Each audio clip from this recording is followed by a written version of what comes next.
Business economics എന്ന ഒരു subject ഉണ്ട്. അതായത് സെക്കൻഡ് ഇയർ BBA ക്ലാസ്സുകൾക്ക് വരുന്ന ബിസിനസ് എക്കണോമിക്സ് എന്ന് പറഞ്ഞൊരു സബ്ജക്റ്റിൻ്റെ ഫസ്റ്റ് ചാപ്റ്ററായ ബിസിനസ് എക്കണോമിക്സ് ആൻഡ് മാർക്കറ്റ്സ് ഈ ചാപ്റ്ററാണ് ഡിസ്കസ് ചെയ്യുന്നത്. ഈ ചാപ്റ്ററിലെ ഫസ്റ്റ് പാർട്ട്, അതിൽ ഇമ്പോർട്ടൻ്റ് ആയിട്ടുള്ള കുറച്ച് ഏരിയയാണ് ഈ വീഡിയോയിൽ നമ്മൾ ഡിസ്കസ് ചെയ്യുന്നത്. ഇതിന് ശേഷം നെക്സ്റ്റ് വീഡിയോയിൽ ഇതിൻ്റെ തന്നെ കണ്ടിന്യൂസ് ആയിട്ടുള്ള പാർട്ട് ഉണ്ടാകുന്നതാണ്. സോ നമുക്ക് ക്ലാസ്സിലേക്ക് കിടക്കാം. ഫസ്റ്റ് തന്നെ എന്താണ് ബിസിനസ് എൻവയോൺമെൻറ്റ്? ബിസിനസ് എൻവയോൺമെൻറ്റിൻ്റെ ഡെഫിനേഷനാണ്. സോ ബിസിനസ് എൻവയോൺമെൻറ്റിലേക്ക് കിടക്കുന്നതിന് മുന്നേ തന്നെ നമുക്ക് എന്താണ് എൻവയോൺമെൻറ്റ് നോക്കാം. അല്ലേ, എൻവയോൺമെൻറ്റ് എന്ന് പറഞ്ഞാൽ എന്താ? നമ്മുടെ സറൗണ്ടിങ്സ്, നമ്മുടെ ചുറ്റുപാടുകളെയാണ് നമ്മൾ എൻവയോൺമെൻറ്റ് എന്ന് പറയുന്നത്. അപ്പോൾ ബിസിനസ് എൻവയോൺമെൻറ്റ് എന്ന് പറയുമ്പോൾ അത് തന്നെയാണ് ബിസിനസ്സിൻ്റെ ചുറ്റുപാട്, ബിസിനസ്സിൻ്റെ എക്സ്റ്റേണലായിട്ട് നിൽക്കുന്ന, ബിസിനസ്സിനെ എഫക്റ്റ് ചെയ്യുന്ന എന്തൊക്കെ ഫാക്ടേഴ്സ് ഉണ്ടോ അതിനെയൊക്കെ കൂടെ പറയുന്ന പേരാണ് ബിസിനസ് എൻവയോൺമെൻറ്റ് എന്ന് പറയുന്നത്. ഇനി ഒന്ന് ഡിഫൈൻ ചെയ്യാനാണെങ്കിൽ it refers to those surroundings of business enterprise which affects its operation and determine its success. ബിസിനസ്സിൻ്റെ ഓപ്പറേഷൻ അതുപോലെ തന്നെ ബിസിനസ്സിൻ്റെ സക്സസ്സിനെ ഡിറ്റർമൈൻ ചെയ്യുന്ന എന്തൊക്കെ ഫാക്ടേഴ്സ്, എക്സ്റ്റേണൽ ഫാക്ടേഴ്സ് ഉണ്ടോ അതിനെയെല്ലാം കൂടെ പറയുന്നതാണ് ബിസിനസ് എൻവയോൺമെൻറ്റ് എന്ന് പറയുന്നത്. ഓക്കെ, അതുപോലെ തന്നെ വേറൊരു ടേമാണ് ബിസിനസ് എക്കണോമിക്സ്, അല്ലെങ്കിൽ അതിനെ പറയുന്ന മാനേജറിയൽ എക്കണോമിക്സ് എന്നുകൂടെ പറയും. ഓക്കെ, ബിസിനസ് എക്കണോമിക്സ് അല്ലെങ്കിൽ managerial economics. Managerial economics is the integration of economic theory with business practice for the purpose of facilitating decision making and forward planning by management.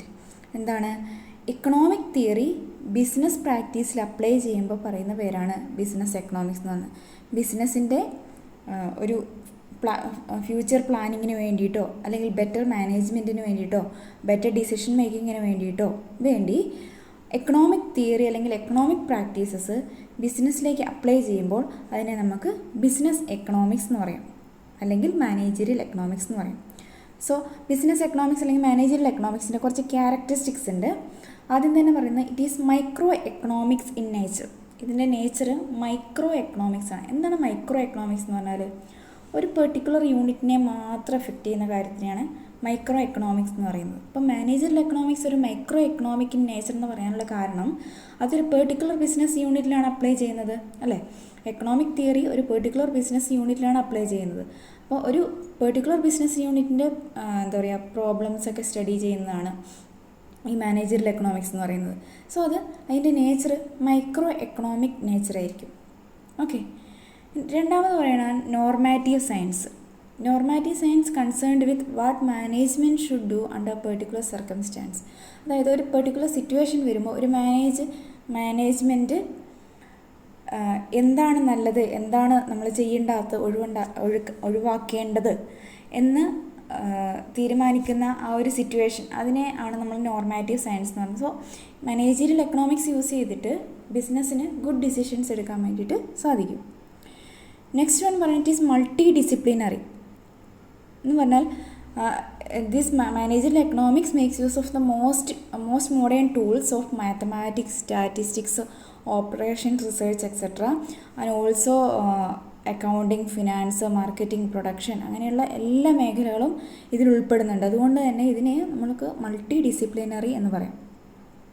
Okay, next one ആണ് it is management oriented.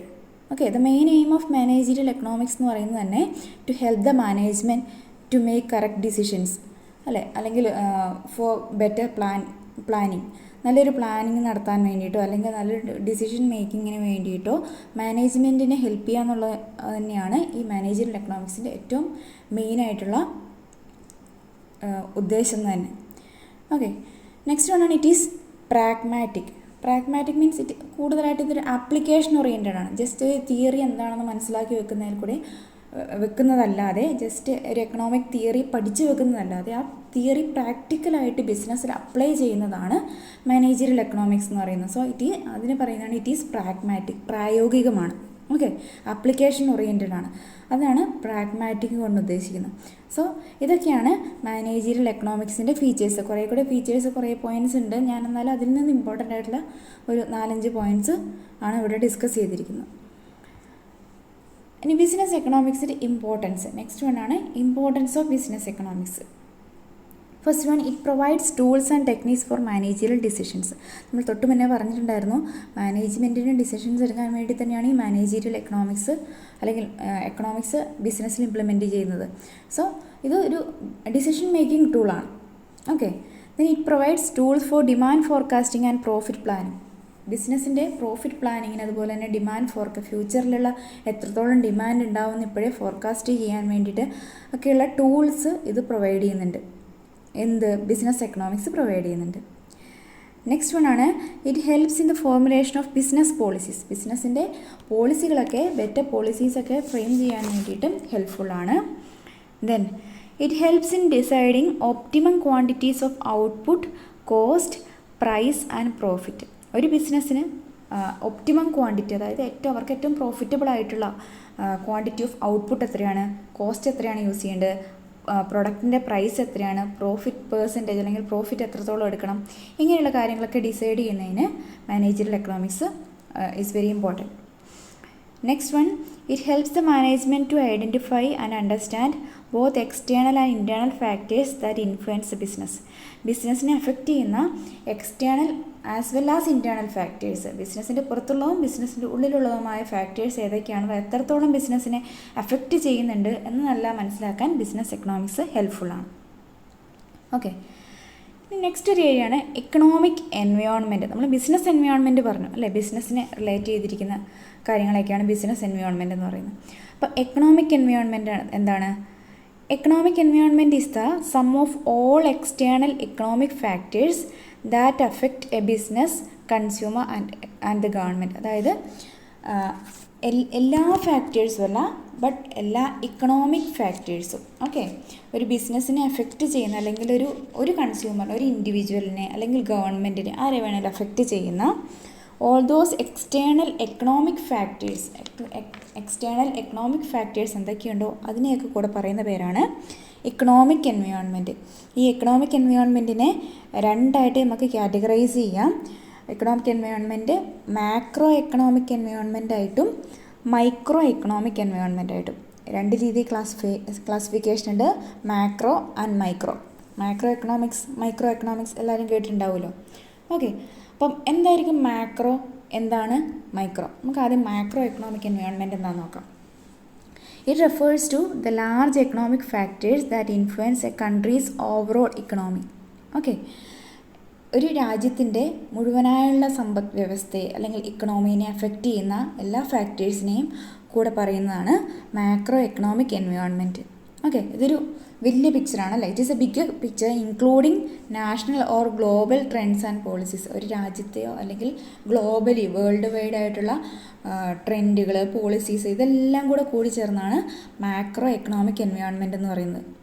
In other words, it is about how the entire economy works and what happens to people in general, business and government. ഒരു രാജ്യത്തിൻ്റെ economy എങ്ങനെയാണ് work ചെയ്യുന്നത്, അതുപോലെ തന്നെ ഇതെങ്ങനെയാണ് ഓരോ ഇൻഡിവിജ്വലിനെ affect ചെയ്യുന്നത്, ഓരോ ബിസിനസ്സിനെ അഫക്റ്റ് ചെയ്യുന്നത്, ഗവൺമെൻറ്റിനെ അഫക്റ്റ് ചെയ്യുന്നത്, ഇതൊക്കെ കൂടി ആകെ കൂടെ പറയുന്നതാണ് മാക്രോ എക്കണോമിക് എൻവയോൺമെൻറ്റ്. അപ്പം ചുരുക്കി പറയുകയാണെങ്കിൽ ഇത് ഒരു രാജ്യത്തിൻ്റെ മുഴുവനായ സമ്പദ് വ്യവസ്ഥയെ അഫക്റ്റ് ചെയ്യുന്ന ഫാക്ടേഴ്സിനെ എല്ലാം കൂടെ പറയുന്ന പേരാണ് മാക്രോ എക്കണോമിക് എൻവയോൺമെൻറ്റ്. എന്തൊക്കെയാണ് മാക്രോ എക്കണോമിക് എൻവയോൺമെൻറ്റ് എലമെൻറ്റ്സ് നോക്കാം. ഇതിനുള്ളിൽ വരുന്ന എലമെൻറ്റ്സ്, മാക്രോ എക്കണോമിക് എൻവയോൺമെൻറ്റ് എലമെൻറ്റ്സിൽ ഒന്നാമതായിട്ട് പറയുന്നത് GDP ആണ്. GDP എന്ന് പറഞ്ഞാൽ ഗ്രോസ് ഡൊമസ്റ്റിക് പ്രൊഡക്റ്റ് എന്ന് വെച്ചാൽ ഒരു രാജ്യത്ത് ഒരു വർഷം ഉൽപ്പാദിപ്പിക്കുന്ന ഗുഡ്സ് ആൻഡ് സർവീസസിൻ്റെ ആകത്തുക, total value. It is a total value of goods and services produced in a country. അതിനെയാണ് നമ്മൾ GDP അല്ലെങ്കിൽ ഗ്രോസ് ഡൊമസ്റ്റിക് പ്രൊഡക്റ്റ് എന്ന് പറയുന്നത്. അത് എക്കണോമീനെ എങ്ങനെയാണ് അതുമായിട്ട് ബന്ധിപ്പിക്കുക? സോ GDP ഇൻക്രീസ് ചെയ്യുകയാണെങ്കിൽ എക്കണോമി ഗ്രോ ചെയ്യുകയാണെന്ന് നമുക്ക് മനസ്സിലാക്കാം. GDP കുറയുകയാണെങ്കിൽ എക്കണോമി അതുപോലെ തന്നെ താഴ്ന്നു വരികയാണ്. ഓക്കെ, എക്കണോമിക് ഗ്രോത്ത് ഉണ്ടാവുന്നില്ല, വളർച്ച ഉണ്ടാവുന്നില്ല. ഓക്കെ, അതാണ് GDP ഒരു എലമെൻ്റ് എന്ന് പറയുന്നത്. Next one ഇൻഫ്ലേഷനാണ്. ഇൻഫ്ലേഷൻ എന്ന് പറഞ്ഞാൽ പണപ്പെരുപ്പം. Okay, it is a rate at which prices for goods and services increase. നമ്മൾ വാങ്ങുന്ന സാധനങ്ങളുടെ, പ്രൊഡക്ട്സിൻ്റെ, അതുപോലെ തന്നെ നമ്മൾ അവെയിൽ ചെയ്യുന്ന സർവീസസിൻ്റെയൊക്കെ റേറ്റ്സ് കൂടുന്നതിനെയാണ് നമ്മൾ ഇൻഫ്ലേഷൻ എന്ന് പറയുന്നത്. ഫോർ എക്കണോമിയുടെ ഗ്രോത്തിന് വേണ്ടിയിട്ട് ഒരു moderate level of inflation is good but too much inflation is bad for economy. ഒരുപാട് ഇൻഫ്ലേഷൻ ആയിക്കഴിഞ്ഞാൽ, ഒരു പരിധിയിലധികം ഇൻഫ്ലേഷൻ ആയിക്കഴിഞ്ഞാൽ അത് ഇക്കണോമിയുടെ വളർച്ചയെ നെഗറ്റീവായിട്ടായിരിക്കും അഫക്റ്റ് ചെയ്യുക. കാരണം അത് നോർമലി ആൾക്കാർക്ക് സാധനങ്ങളൊന്നും വാങ്ങാൻ പറ്റാതെ, അഫോർഡ് ചെയ്യാൻ പറ്റാത്ത ഒരു സിറ്റുവേഷനിലേക്ക് എത്തും. Next വണ്ണാണ് unemployment. അൺഎംപ്ലോയ്മെൻറ്റ് എന്ന് പറഞ്ഞാൽ എന്താണ്? എത്രത്തോളം ആൾക്കാർ ഒരു രാജ്യത്ത് ജോബിന് വേണ്ടിയിട്ട്, അതായത് എഡ്യൂക്കേറ്റഡ് ആയിട്ട് അല്ലെങ്കിൽ എന്താണ് എംപ്ലോയബിൾ ആയിട്ടുള്ള ആൾക്കാർ ബട്ട് എംപ്ലോയ്മെൻറ്റ് അവർക്ക് അവൈലബിൾ ആകുന്നില്ല. ഓക്കെ, അങ്ങനെയുള്ള ആൾക്കാരുടെ ആ റേറ്റ് നോക്കിയിട്ടാണ് അൺഎംപ്ലോയ്മെൻറ്റ് പറയുന്നത്. സോ ഹൈ അൺഎംപ്ലോയ്മെൻ്റ് എന്ന് പറഞ്ഞാൽ എക്കണോമി സ്ട്രഗിൾ ചെയ്യുന്നു അല്ലെങ്കിൽ എക്കണോമി ഗ്രോത്ത് നടക്കുന്നില്ല എന്ന് സൂചിപ്പിക്കുന്നതാണ് ഒരു അൺഎംപ്ലോയ്മെൻറ്റ് കൂടുന്നു എന്ന് പറഞ്ഞാൽ. നെക്സ്റ്റ് വണ്ണാണ് ഇൻട്രസ്റ്റ് റേറ്റ്സ്. ഇൻട്രസ്റ്റ് റേറ്റ്സ് എന്ന് പറയുന്നത് നമ്മൾ സെൻട്രൽ ബാങ്ക് ഓഫ് ഇന്ത്യ, അതായത് സെൻട്രൽ ബാങ്ക് ഫിക്സ് ചെയ്യുന്ന ഇൻട്രസ്റ്റ് റേറ്റ്സ് ആണ് to control the economic variations. അതാണ് ഇൻഫ്ലേഷൻ വരുമ്പോഴും ഡിഫ്ലേഷൻ വരുമ്പോഴും കൺട്രോൾ ചെയ്യാൻ വേണ്ടിയിട്ട് സെൻട്രൽ ബാങ്ക് ഫിക്സ് ചെയ്യുന്ന റേറ്റ്സ് ആണ് interest rates.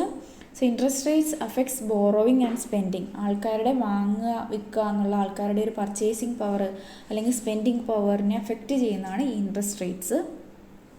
Okay, so interest rates കുറവാകുമ്പോൾ ആൾക്കാരുടെ കയ്യിൽ കൂടുതൽ പൈസ വരും.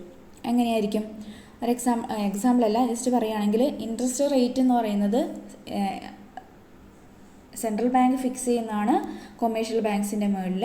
അപ്പോൾ ഇൻട്രസ്റ്റ് റേറ്റ് കുറയുമ്പം കൊമേഴ്ഷ്യൽ ബാങ്ക് ആൾക്കാർക്ക് ചെറിയ റേറ്റ് ഓഫ് ഇൻട്രസ്റ്റിന് ലോൺസ് കൊടുക്കും. അപ്പോൾ ആൾക്കാർ കൂടുതലായിട്ട് ലോൺ എടുക്കും. അങ്ങനെ ആൾക്കാരുടെ അടുത്ത് കൂടുതൽ ആൾക്കാരുടെ കയ്യിൽ പൈസ വരും. അങ്ങനെ അവർ കൂടുതലായിട്ട് വാങ്ങുകയും സ്പെൻഡ് ചെയ്യുകയും ചെയ്യും. ഓക്കെ, അതേസമയം നേരെ ഓപ്പോസിറ്റ് ഇൻട്രസ്റ്റ് റേറ്റ്സ് കൂട്ടുമ്പോൾ, സെൻട്രൽ ബാങ്ക് ഇൻട്രസ്റ്റ് റേറ്റ്സ് കൂട്ടുമ്പോൾ അതുപോലെ തന്നെ കൊമേഴ്ഷ്യൽ ബാങ്ക്സും ലോണുകളിൽ ഇൻട്രസ്റ്റ് റേറ്റ്സ് കൂട്ടും. അപ്പോൾ ആൾക്കാരുടെ കയ്യിൽ പൈസ കുറവായിരിക്കും. അങ്ങനെ എക്കണോമിയുടെ മണി കൺട്രോളിന് വേണ്ടിയിട്ടാണ് interest rates, central bank interest rates control ചെയ്യുന്നത്. ഓക്കെ, അതുപോലെ തന്നെ വേറൊരു എലമെൻ്റാണ് ഗവൺമെൻറ് പോളിസീസ്. ഗവൺമെൻറ്റിൻ്റെ പല policies includes taxation, government spending, government എവിടെയൊക്കെ ഇൻവെസ്റ്റ് ചെയ്യുന്നു, എന്തിനൊക്കെ വേണ്ടിയിട്ട് ഗവൺമെൻറ് പൈസ മുടക്കുന്നുണ്ട്, ദെൻ ഗവൺമെൻറ്റിൻ്റെ റൂൾസ് ആൻഡ് റെഗുലേഷൻസ്, ഇതൊക്കെ എക്കണോമിയുടെ ഗ്രോത്തിനെ എഫക്റ്റ് ചെയ്യുന്നുണ്ട്. ഓക്കെ, ഇതൊക്കെയാണ് മാക്രോ എക്കണോമിക് എൻവയോൺമെൻറ്റ് എലമെൻറ്റ്സ് എന്ന് പറയുന്നത്. ഇനി എന്താണ് micro economic environment? Micro economic environment എന്ന് പറഞ്ഞാൽ ഒരു സ്മോളർ സ്കെയിൽ ഓഫ് എക്കണോമിക്സാണ്. ഒരു ചെറിയ യൂണിറ്റിനെ, ഒരു പെർട്ടിക്കുലർ യൂണിറ്റിനെ അല്ലെങ്കിൽ ഒരു പെർട്ടിക്കുലർ ഇൻഡിവിജ്വലിനെ, ഒരു പെർട്ടിക്കുലർ ബിസിനസ്സിൻ്റെ കാര്യങ്ങളെക്കുറിച്ച് പറയുന്നതാണ് മൈക്രോ എക്കണോമിക് എൻവയോൺമെൻറ്റ് എന്ന് പറയുന്നത്. Okay, the micro economic environment looks at the smaller scale of economics. It refers to the decisions and behaviors of individuals, households and businesses. It focuses on how specific factors affect smaller parts of the economy, like one person's purchasing decisions. Okay, എങ്ങനെയാണ്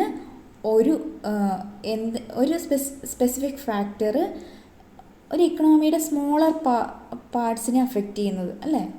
ഒരു വ്യക്തിനെ എങ്ങനെ affect ചെയ്യും, ഈ ഒരു particular ബിസിനസ്സിനെ എങ്ങനെ affect ചെയ്യും എന്ന് മാത്രം പഠിക്കുന്നതിനെയാണ് മൈക്രോ എക്കണോമിക് എൻവയോൺമെൻറ്റ് കൊണ്ട് ഉദ്ദേശിക്കുന്നത്. ഓക്കെ, അതിൻ്റെ എലമെൻറ്റ്സ് എന്ന് പറയുന്നത് supply and demand, competition, consumer behaviour and production cost. The supply and demand, it is a basic principle that prices are determined how much goods and services are available and how much people want it. അല്ല, demand supply, എത്രയാണ് വിൽക്കാനുള്ളത്, എത്രയാണ് ആൾക്കാർക്കത് വേണ്ടത് എന്ന് കാണിക്കുന്നതാണ് supply and demand. Okay, അപ്പം അതിൽ എന്തെങ്കിലും shortage വന്നിട്ടുണ്ടെങ്കിൽ പ്രൈസ് കൂടുകയും കുറയുകയും ഒക്കെ ചെയ്യും. ഓക്കെ, നെക്സ്റ്റ് വണ്ണാണ് competition. That is, business compete with each other for customers. This competition can lead to better products, lower prices or new services. അല്ല, ബിസിനസ്സുകൾ തമ്മിൽ കോമ്പറ്റീഷൻ നടക്കും. Competition, healthy competition is always good. Healthy competition ഉണ്ടെങ്കിൽ better products provide ചെയ്യാൻ വേണ്ടി പറ്റും at lower prices. പുതിയ services, പുതിയ ടെക്നോളജീസ് എല്ലാം ഉണ്ടായി വരും. ഓക്കെ, നെക്സ്റ്റ് വൺ ആണ് consumer behaviour. Okay, this focuses on how people make decisions about what to buy and how much they are willing to pay for it. ആൾക്കാരുടെ behaviour എങ്ങനെയാണ്, എന്തവർ വാങ്ങുന്നു, എത്രത്തോളം പൈസ കൊടുത്ത് അവരൊരു പെർട്ടിക്കുലർ പ്രൊഡക്റ്റ് വാങ്ങാൻ തയ്യാറാവും, ഇതൊക്കെ പഠിക്കുന്നതാണ് കൺസ്യൂമർ ബിഹേവിയർ. നെക്സ്റ്റ് വൺ ആണ് production cost. Businesses decide how much of a product to produce based on its cost of production, അല്ലേ? കോസ്റ്റ് ഓഫ് പ്രൊഡക്ഷൻ ബേസ് ചെയ്തിട്ടാണ് എത്ര പ്രൊഡ്യൂസ് ചെയ്യണം എന്ന് ഉദ്ദേശിക്കുന്നത്. കോസ്റ്റ് ഓഫ് പ്രൊഡക്ഷനൊക്കെ കൂടുതലാണെങ്കിൽ പ്രൊഡക്റ്റിൻ്റെ പ്രൈസും കൂടും. കോസ്റ്റ് ഓഫ് പ്രൊഡക്ഷൻ ചെറിയ പ്രൈസേ ഉള്ളെങ്കിൽ അവർക്ക് കൂടുതൽ പ്രോഫിറ്റിൽ ചെറിയ പൈസയ്ക്ക് ഗുഡ്സ് വിൽക്കാൻ വേണ്ടിയിട്ട് സാധിക്കും. So these are the elements of micro economic environment. Next one ആണ് ഒരു ബിസിനസ് ഓർഗനൈസേഷൻ എന്താണെന്നുള്ളത്. എന്താണ് ഒരു ബിസിനസ് ഓർഗനൈസേഷൻ? ഒരു ബിസിനസ് ഓർഗനൈസേഷനെ പറയുന്ന മറ്റൊരു പേരാണ് A firm. A business organisation is simply called a firm. It is an economic unit engaged in the production or distribution or both of goods and services for earning profit. എന്താണ്? Profit ഉണ്ടാക്കാൻ വേണ്ടി, ലാഭത്തിന് വേണ്ടി production നടത്തുകയോ distribution നടത്തുകയോ, അല്ലെങ്കിൽ രണ്ടും, പ്രൊഡക്ഷനും ഡിസ്ട്രിബ്യൂഷൻ നടത്തുകയോ, എന്തിൻ്റെയൊക്കെ? Goods and services. Goods and സർവീസസിൻ്റെ പ്രൊഡക്ഷനോ ഡിസ്ട്രിബ്യൂഷനോ അല്ലെങ്കിൽ രണ്ടും കൂടെ നടത്തുക. എന്തിനു വേണ്ടിയിട്ട്? പ്രോഫിറ്റ് ഏൺ ചെയ്യാൻ വേണ്ടിയിട്ട്. ഇങ്ങനെ നടത്തുന്ന യൂണിറ്റുകളെയാണ്, എക്കണോമിക് യൂണിറ്റുകളെയാണ് ബിസിനസ് ഓർഗനൈസേഷൻ എന്ന് പറയുന്നത്. സോ ബിസിനസ് ഓർഗനൈസേഷൻ്റെ മെയിൻ എയിം എന്ന് പറയുന്നത് പ്രോഫിറ്റ് മേക്കിംഗ് ആയിരിക്കും. Okay, they either produce or distribute or both. അത് ഗുഡ്സ് ആവാം, സർവീസസ് ആവാം. ഗുഡ്സോ സർവീസസോ പ്രൊഡ്യൂസ് ചെയ്തോ ഡിസ്ട്രിബ്യൂഷൻ നടത്തിയോ രണ്ടും കൂടെ കൂടിയോ ചെയ്യുന്ന, പ്രോഫിറ്റ് ഏൺ ചെയ്യാൻ വേണ്ടി ചെയ്യുന്നുണ്ടെങ്കിൽ അതിന് നമുക്ക് ബിസിനസ്, അങ്ങനെ ഒരു യൂണിറ്റിന് നമുക്ക് ബിസിനസ് ഓർഗനൈസേഷൻ എന്ന് പറയാം. ഓക്കെ, എന്താ ബിസിനസ് ഓർഗനൈസേഷൻ്റെ നേച്ചർ അല്ലെങ്കിൽ അതിൻ്റെ ക്യാരക്ടറിസ്റ്റിക്സ്? ഫസ്റ്റ് വൺ തന്നെ പ്രോഫിറ്റ് മോട്ടീവാണ്. ഓൾറെഡി പറഞ്ഞു, ബിസിനസ്സിൻ്റെ മെയിൻ ഒബ്ജക്റ്റീവ് എന്ന് പറയുന്നത് പ്രോഫിറ്റ് മേക്കിംഗ് ആണ്. അല്ലെങ്കിൽ എല്ലാവരും ബിസിനസ് തുടങ്ങുന്ന പൈസ ഏൺ ചെയ്യാൻ വേണ്ടിയിട്ടാണല്ലോ. The main reason for starting a business is to earn money. So the main characteristics of a business organization is profit motive. Next one ആണ് റിസ്ക്. ഓക്കെ, ബിസിനസ് ഇഷ്ടംപോലെ risk face ചെയ്യേണ്ടത്. Risk എന്ന് പറഞ്ഞാൽ possibility of loss, നഷ്ടം വരാനുള്ള സാധ്യതേനെയാണ് നമ്മൾ risk എന്ന് പറയുന്നത്. ഓക്കെ, അപ്പോൾ ബിസിനസ്സിൽ റിസ്ക് എപ്പോഴും ഉണ്ടാവും, ഇൻവോൾവ് ആണ്, റിസ്ക് ഇൻവോൾവ് ആണ്. ഹൈ റിസ്ക് ഉണ്ടെങ്കിൽ ഹൈ പ്രോഫിറ്റ് നമുക്ക് എക്സ്പെക്റ്റ് ചെയ്യാം. Okay, then ownership and management. Business owners may manage the organisations themselves for hire managers too. അതായത് എന്താണ്? ബിസിനസ് ഓർഗനൈസേഷൻസ് സ്വന്തമായിട്ട് അവർ ഓണർഷിപ്പ് ഏറ്റെടുക്കുകയോ മാനേജ് ചെയ്യുകയോ, ഓണേഴ്സ് തന്നെ മാനേജ് ചെയ്യുകയോ അല്ലെങ്കിൽ മാനേജ്മെൻറ്റിനെ സെപ്പറേറ്റ് വെക്കുകയോ ചെയ്യും, ഹയർ ചെയ്ത് വെക്കുകയോ ചെയ്യും. നെക്സ്റ്റ് വൺ ആണ് റിസോഴ്സസ്. ബിസിനസ്സിന് ചുമ്മാ പ്രോഫിറ്റ് ഉണ്ടാക്കാൻ വേണ്ടി പറ്റില്ല, അവർക്ക് റിസോഴ്സസ് വേണ്ടി വരും. എന്തൊക്കെയാണ്? മണി, റോ മെറ്റീരിയൽസ്, ലേബർ, അങ്ങനെയുള്ള എല്ലാ റിസോഴ്സസും വേണ്ടി വരും. അതുപോലെ തന്നെ പ്രൊഡക്ഷൻ ആൻഡ് ഡിസ്ട്രിബ്യൂഷൻ. ഒരു ഫേം പ്രൊഡക്ഷൻ നടത്താം, ഡിസ്ട്രിബ്യൂഷൻ നടത്താം. ചിലപ്പം ആ ഫേം പ്രൊഡക്ഷൻ മാത്രമായിരിക്കും നടത്തുന്നുണ്ടാവുക, അനദർ ഫേം ഡിസ്ട്രിബ്യൂഷൻ മാത്രമായിരിക്കും നടത്തുന്നുണ്ടാവുക. പക്ഷേ ഒരു ഫേം രണ്ടും ചെയ്യുന്നതും ഉണ്ടാവാം. അത് ഗുഡ്സിൻ്റെ ആവാം, സർവീസസിൻ്റെ ആവാം. ഇത് എല്ലാം ബിസിനസ് ഓർഗനൈസേഷൻ്റെ ഫീച്ചേഴ്സ് അല്ലെങ്കിൽ ക്യാരക്ടറിസ്റ്റിക്സ് ആണ്. നെക്സ്റ്റ് ആണ് ബിസിനസ് ഓർഗനൈസേഷൻ്റെ ടൈപ്പ്. എങ്ങനെയാണ് ഇതിനെ കാറ്റഗറൈസ് ചെയ്യുന്നത്? ബിസിനസ് ഓർഗനൈസേഷനെ മെയിനായിട്ടും രണ്ട് രീതിയിൽ ക്ലാസിഫൈ ചെയ്യാം. That is on the basis of type of ബിസിനസ്സും ഓൺ ദ ബേസിസ് ഓഫ് ഓണർഷിപ്പും. ബിസിനസ്സിൻ്റെ ടൈപ്പ് അനുസരിച്ചും ടൈപ്പ് ഓഫ് ബിസിനസ് വെച്ചിട്ടും ഓണർഷിപ്പ് ബേസ് ചെയ്തിട്ടും ബിസിനസ്സിനെ നമുക്ക് ക്ലാസിഫൈ ചെയ്യാം. So first category on the basis of type of business. ബിസിനസ്സിനെ മൂന്നായിട്ട് ക്ലാസിഫൈ ചെയ്യുന്നുണ്ട്: service business, merchandising business and manufacturing business. Okay, എന്തായിരിക്കും സർവീസ് ബിസിനസ്? സർവീസ് ബിസിനസ് എന്ന് പറഞ്ഞാൽ അവരുടെ പ്രൊഡക്ട്സ് ഇൻടാഞ്ചിബിൾ ആയിരിക്കും. അവരുടെ പ്രൊഡക്റ്റ് എന്ന് പറയുന്നത് സർവീസ് ആയിരിക്കും. ഓക്കെ, എന്തെങ്കിലും പെർട്ടിക്കുലർ സ്കില്ലുള്ളവർ, എന്തെങ്കിലും ഒരു എക്സ്പെർട്ടൈസ് ആയിട്ടുള്ള ആൾക്കാർ, അവർ പ്രൊവൈഡ് ചെയ്യുന്ന സർവീസുകൾ ഉണ്ടാവുമല്ലോ. ഹോസ്പിറ്റൽ സർവീസസ്, ഹോസ്പിറ്റൽസ്, അങ്ങനെ എഡ്യൂക്കേഷൻ ഇൻസ്റ്റിറ്റ്യൂഷൻസ്, അവരൊക്കെ പ്രൊവൈഡ് ചെയ്യുന്ന സർവീസസ് ആണ് അല്ലേ. സോ അങ്ങനെയുള്ള സർവീസ് പ്രൊവൈഡ് ചെയ്യുന്ന ബിസിനസ്സുകളെയാണ് സർവീസ് ബിസിനസ്സസ് എന്ന് പറയുന്നത്.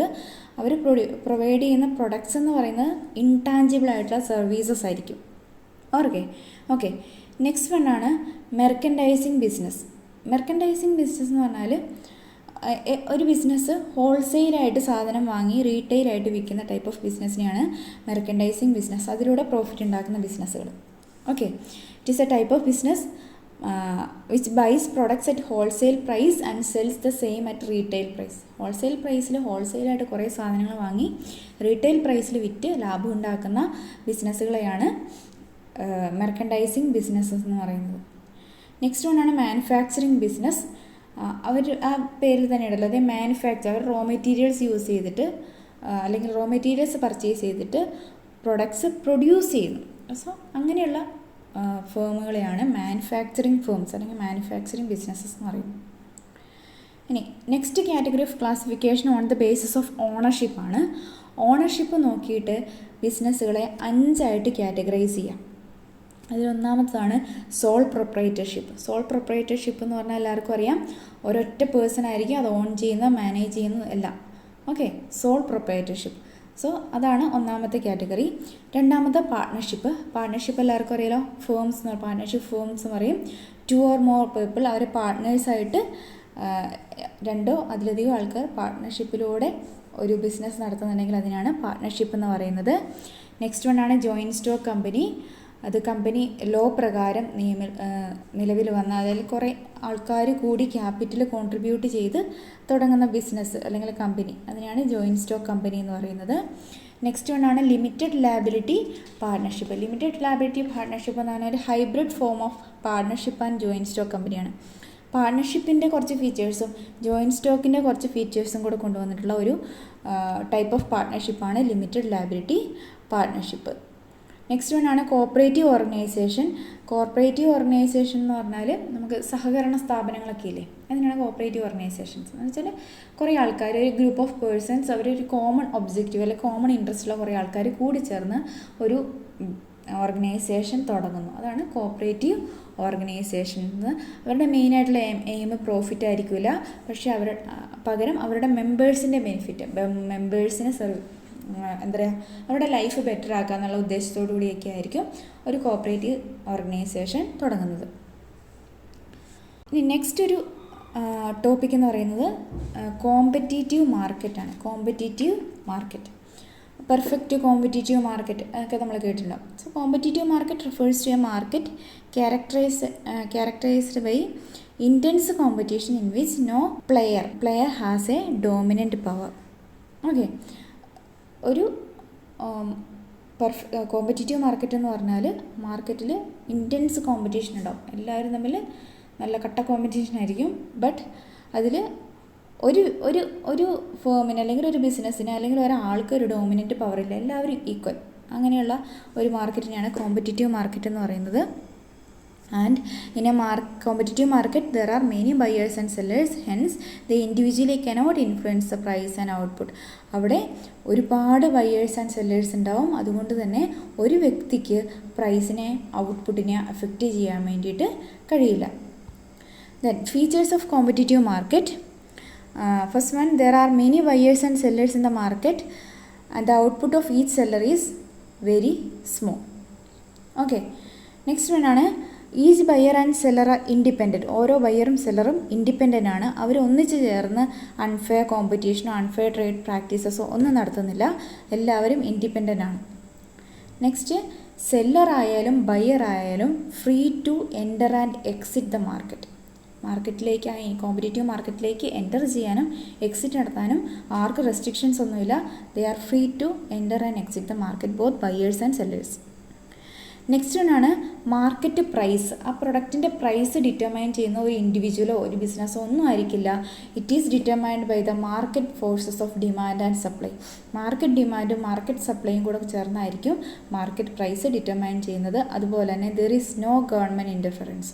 ഗവൺമെൻറ്റിൻ്റെ ഒരു കടന്നുകയറ്റവും ഉണ്ടാകുന്നതല്ല, അല്ലെങ്കിൽ ഗവൺമെൻറ്റിൻ്റെ ഒരു ആക്ടിവിറ്റീസും അല്ലെങ്കിൽ ഒരു ഇൻ്റർഫറൻസസും ഈ കോമ്പറ്റീറ്റീവ് മാർക്കറ്റിൽ ഉണ്ടാവില്ല. ഇതൊക്കെയാണ് ഇതിൻ്റെ ഫീച്ചേഴ്സ് എന്ന് പറയുന്നത്. അപ്പോൾ ഇത്രയാണ് ഈ ക്ലാസ്സിൽ ഉള്ളത്. ഇതിൽ നമ്മൾ ആ ഫസ്റ്റ് ചാപ്റ്ററിൻ്റെ ഒരു പകുതി പോർഷനിൽ ഇമ്പോർട്ടൻ്റ് ആയിട്ടുള്ള ഏരിയ മാത്രമാണ് ഡിസ്കസ് ചെയ്തത്. ഇതിൻ്റെ കണ്ടിന്യൂസ് നെക്സ്റ്റ് വീഡിയോ ഉണ്ടാവും. സോ സ്റ്റേ ട്യൂൺഡ്, എല്ലാവരും കാണുക. Okay, thank you.